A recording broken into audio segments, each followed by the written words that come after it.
Welcome back to the Breakfast Show 2. April is Child Abuse Prevention Month, and to discuss that this morning we have Rachel Chruszczyk from Prevent Child Abuse Illinois here to talk all about it. Good morning, Rachel. Thank you so much for joining us this morning. So tell us a little bit about what you do with Child Abuse Illinois. Yeah, absolutely. So I'm the Southern Region Prevention Specialist, so I cover the Southern region of Southern Illinois, and we basically do education. So a lot of us came from direct service. We have a lot of expertise in the field of child abuse, but now we've moved on to education. So we educate professionals, community members on all topics related to child abuse, and we also organize local coalitions to help with local initiatives. It sounds like you definitely do a lot to bring awareness and to educate people. So what does this month really mean for you and your organization? This month is to bring the community together, to get the community as a partner in our initiatives, because child abuse prevention is all about community. You can't have child abuse prevention without your neighbors, your friends, your teachers coming together and having the common goal to stop it. Yeah, and so do you guys have anything special planned for this month? Absolutely, we have so much planned. The Southern 7 CAP Coalition has many kickoff events planned. In Union County, we have a proclamation reading. In Massachusetts County, we have a proclamation reading.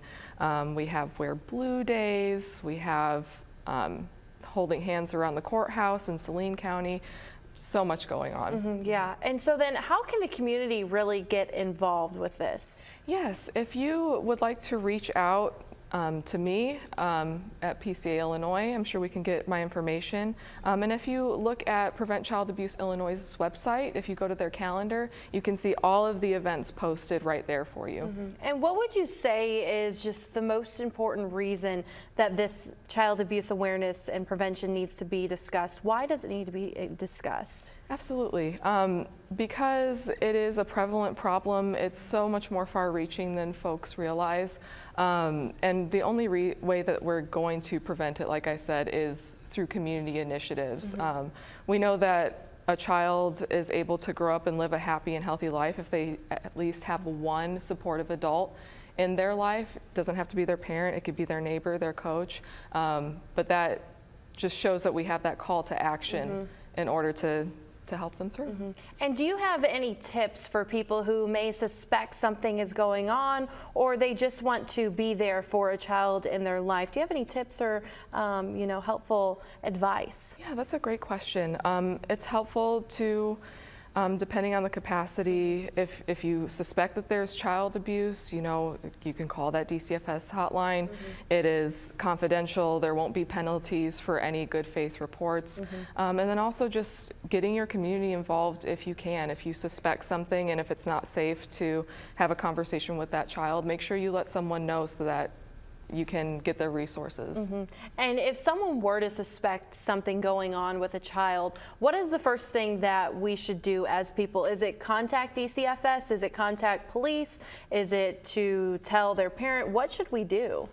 It is situation by situation, absolutely. Because if it's with a parent, obviously you can't talk to that parent, otherwise risk escalation. But it just depends. Either calling DCFS, you could call police, you could call community members. Either way, reaching out to community will make sure you get to the right person that can help that child, even if it can't be you. And this is such an important thing to be discussed about because obviously, like you said, it is happening in this area. Sadly, unfortunately, it's probably happening all around the United States, and it's something that always needs to be talked about. Is there a specific website that you can point people to if they want more information on how to get involved, on how they can learn more about the education side of all of this? Yeah, absolutely. As I said before, Prevent Child Abuse Illinois' website, pcaillinois.org, is the perfect place to go if you want to book education, if you want to learn how to get involved in your community, if you want to learn how to plan events, if you want to see what events are around. Our website is the one-stop shop for all of it. Wonderful. Rachel, well, thank you so much for joining us on the Breakfast Show 2 to talk a little bit about Child Abuse Awareness Prevention Month. We know that that is such a topic that needs to be discussed. We'll be back in just a few.